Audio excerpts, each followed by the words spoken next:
You ask Tiger to solve. This deals with linear equations with one unknown.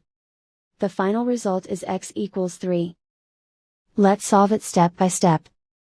Simplify the expression. Group like terms. Simplify the arithmetic. Group all constants on the right side of the equation. Subtract 16 from both sides. Simplify the arithmetic.